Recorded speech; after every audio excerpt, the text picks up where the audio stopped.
Hello students, मैं निखिल स्वागत करता हूं आपके अपने YouTube channel the career therapy में। दोस्तों, आज हम पढ़ेंगे बेसिक इंग्लिश। इंग्लिश एक ऐसा सब्जेक्ट है जो कि कई सारे कम्पिटिटिव एग्ज़ाम्स में एक 1/4 पोर्शन लगभग कवर किए रहता है और अंग्रेजी से कई सारे क्वेश्चंस हमारे एग्ज़ाम्स में बनते हैं।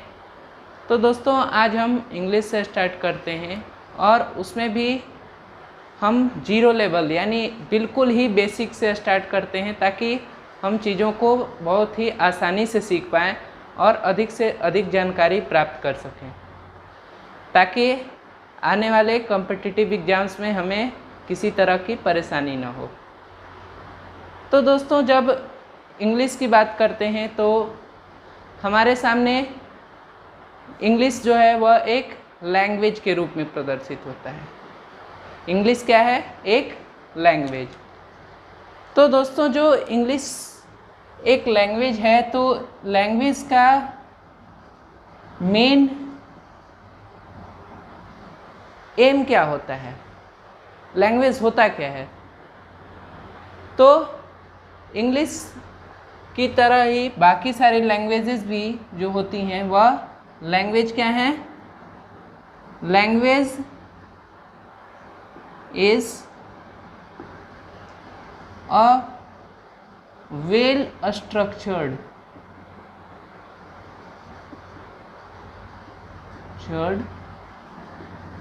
मेथड ऑफ कम्युनिकेशन, यानी जितनी भी भाषाएं हैं वह भाषा क्या होती हैं? A well structured method of communication, यानी कि संचार की एक सुव्यवस्थित तरीका है यह, जिसके माध्यम से हम एक दूसरे से बातचीत कर पाते हैं, अलग अलग सूचनाओं को प्राप्त कर पाते हैं। क्योंकि कोई भी सूचनाएं अगर किसी खास भाषा में निहित नहीं है तो उनको समझ पाना हमारे लिए कठिन होगा। तो भाषाएं क्या करती हैं? हमें सूचनाओं के आदान प्रदान यानी संचार में मदद करती हैं। तो language is a well structured method of communication. तो इंग्लिश भी उनमें से ही एक लैंग्वेज है जो कि a well structured method of communication है।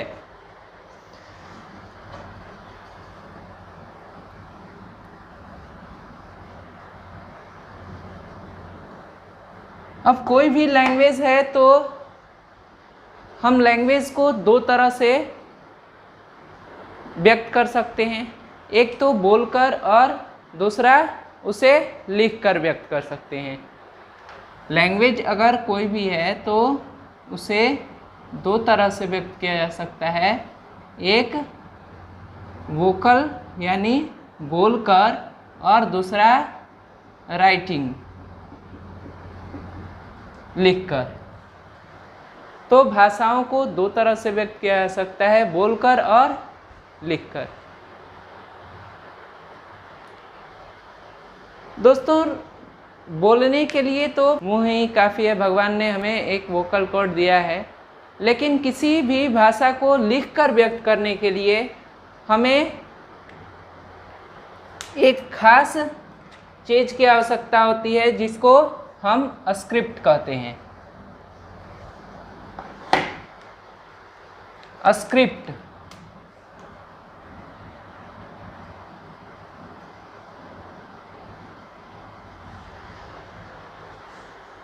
तो स्क्रिप्ट जो है वह एक खास तरह के सिंबल्स या लेटर्स का कॉम्बिनेशन होता है जिसमें कि हमें किसी खास भाषा को लिखने के लिए सूचनाएं उपलब्ध रहती हैं। ए ग्रुप ऑफ सिंबल्स और letters to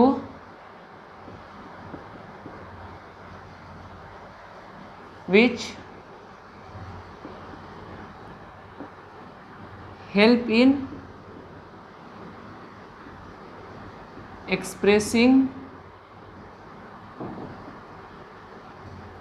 a language by writing।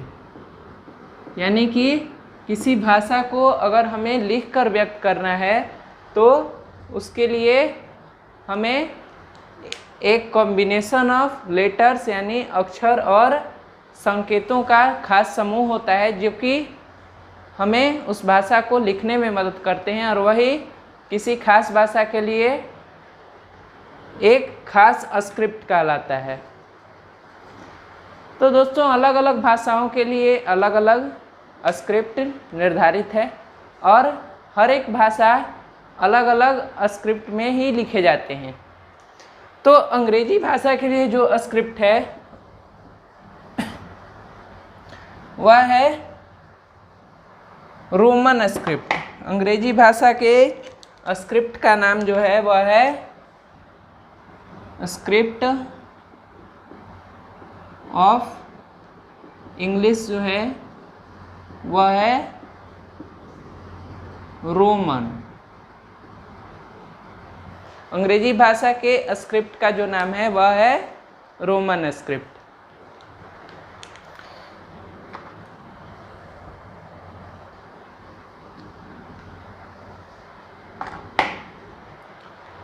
तो सबसे पहले जो हम जानते हैं वो हम अंग्रेजी भाषा के रोमन स्क्रिप्ट में कौन कौन से अल्फ़ाबेट होते हैं। अल्फ़ाबेट के बारे में जानते हैं। अल्फ़ाबेट क्या होता है? A set of letters for a language. Set of letters जो होते हैं उनको अल्फ़ाबेट यानी कि वर्णमाला कहा जाता है। यह वर्णमाला किसी भी भाषा के लिए होते हैं क्योंकि बिना सेट ऑफ लेटर्स के यानी अक्षरों के बिना समूह के हम किसी भी भाषा को लिखकर व्यक्त नहीं कर सकते हैं, और अलग अलग स्क्रिप्ट में जो होते हैं लेटर्स वह अलग अलग ढंग से लिखे जाते हैं। तो अल्फ़ाबेट क्या है? यह सेट ऑफ लेटर्स हैं। यदि इंग्लिश भाषा की बात करें तो इंग्लिश भाषा में जो अल्फ़ाबेट होते हैं वह टोटल 26 होते हैं। और यह 26 अल्फ़ाबेट कौन कौन से होते हैं? तो जो हम ए से लेकर जेड तक के लेटर्स लिखते हैं उनको अल्फ़ाबेट्स कहा जाता है। ए बी सी डी इस तरह से करके जेड तक जो होते हैं वह ए से लेकर जेड तक के जो लेटर्स हैं वह अल्फ़ाबेट्स कहे जाते हैं।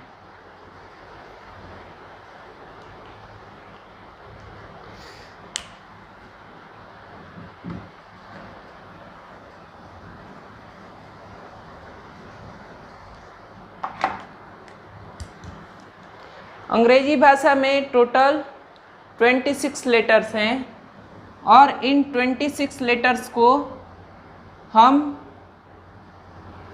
दो पार्ट्स में डिवाइड कर सकते हैं, एक वॉवेल्स और दूसरे कॉन्सोनेंट्स।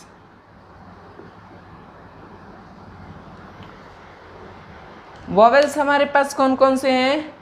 तो वॉवेल्स हैं ए, ई, आई, ओ और यू। यह टोटल 5 हैं वॉवेल्स।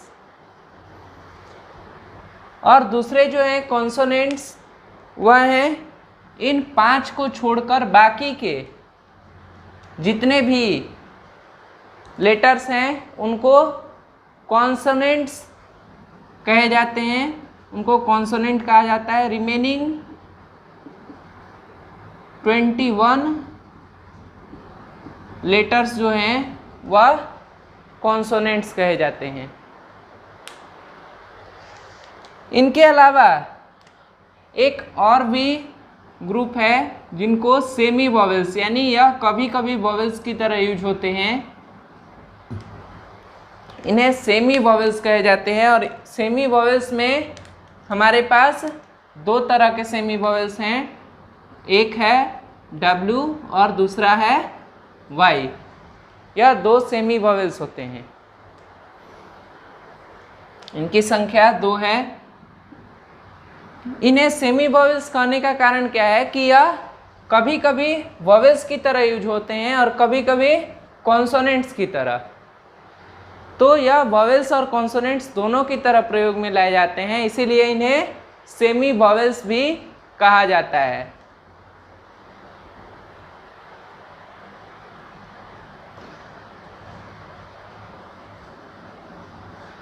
अब किसी भी भाषा में जो भी लेटर्स हैं उनको एक खास तरह से अगर हम ग्रुपिंग कर दें और वह ग्रुपिंग एक खास मीनिंग दे रहा हो तो वह ग्रुप ऑफ लेटर्स क्या कहा जाता है? वर्ड कहा जाता है।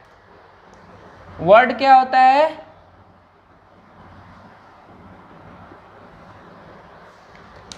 वर्ड होता है a well arranged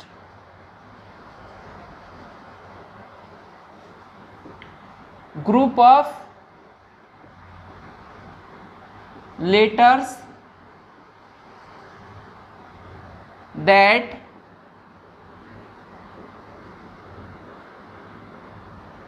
is meaningful। मतलब यह अक्षरों का ऐसा समूह होता है, शब्द वर्ड जो है वह ऐसा समूह है अक्षरों का जो कि मीनिंगफुल हो। A meaningful group of letters is known as word. अगर इसके एग्जाम्पल्स अगर हम देखें तो डॉग जो है वह एक वर्ड है, लेकिन अगर इसी को हम ODG लिख दें तो इसका कोई भी मीनिंग नहीं निकलेगा, क्योंकि डॉग का मतलब हम जानते हैं कि कुत्ता होता है, लेकिन ODG है, इसका कोई भी मीनिंग नहीं निकलता है, इसलिए यह एक वर्ड नहीं है, क्योंकि यह वेल अरेंज्ड नहीं है। ग्रुप ऑफ लेटर्स ही है लेकिन वेल अरेंज्ड नहीं है। तो वर्ड होने के लिए यह काफ़ी ज़रूरी है कि जो भी चीज़ लिखा जाए वह वेल अरेंज्ड और मीनिंगफुल हो। दोस्तों आगे हम बढ़ते हैं और देखते हैं कि ग्रुप ऑफ वर्ड्स क्या होता है।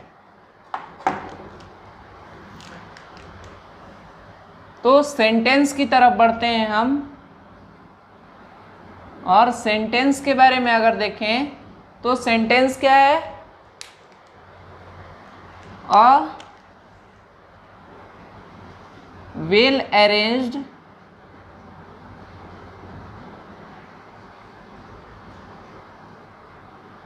and meaningful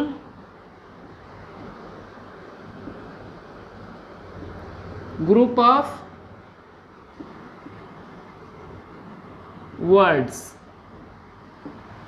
यानी कि एक सुव्यवस्थित और अर्थ वाली जो अरेंजमेंट होती है वर्ड्स की वह सेंटेंस कहते हैं। उसको हम a well arranged group of meaningful words, मतलब एक अच्छे ढंग से सजाया हुआ जिसका एक खास मीनिंग निकले, तो वर्ड्स का जो अरेंजमेंट होता है उसे हम सेंटेंस कहेंगे। एग्जाम्पल देख लेते हैं, जैसे राम गोज टू पटना। इसका अर्थ क्या है कि राम पटना जाता है। लेकिन यदि हम टू गोज राम पटना अगर हम लिखते हैं तो यह एक सेंटेंस नहीं होगा, क्योंकि हम इसका कोई अर्थ नहीं निकाल सकते हैं और यह जो वर्ड्स का अरेंजमेंट है वह सुव्यवस्थित वेल अरेंजमेंट नहीं है, इसीलिए हम ऐसे चीज़ों को सेंटेंस नहीं कहेंगे। तो सेंटेंस होने के लिए यह हमारे लिए काफ़ी आवश्यक है कि जो भी वर्ड्स हों वह वेल अरेंज्ड और मीनिंगफुल हों। सेंटेंस की बात करें तो सेंटेंस के दो पार्ट्स होते हैं। एक होता है सब्जेक्ट और दूसरा होता है प्रेडिकेट। सेंटेंस के दो पार्ट्स हुए, एक होता है सब्जेक्ट और दूसरा प्रेडिकेट। सब्जेक्ट क्या होता है? तो सेंटेंस में जिसके बारे में बताया जा रहा हो उसे हम सब्जेक्ट कहते हैं। सब्जेक्ट क्या होता है? जिसके बारे में बताया जा रहा हो, सेंटेंस जिसके बारे में हो उसे हम सब्जेक्ट कहेंगे। और सब्जेक्ट के बारे में जो सूचना दी गई हो, यानी सब्जेक्ट के बारे में जो सूचना दी गई हो उसे प्रेडिकेट कहते हैं।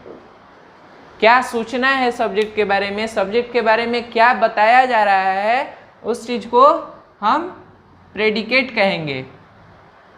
जैसे इस सेंटेंस में अगर देखें तो सब्जेक्ट क्या हुआ? राम, यानी बताया किसके बारे में जा रहा है?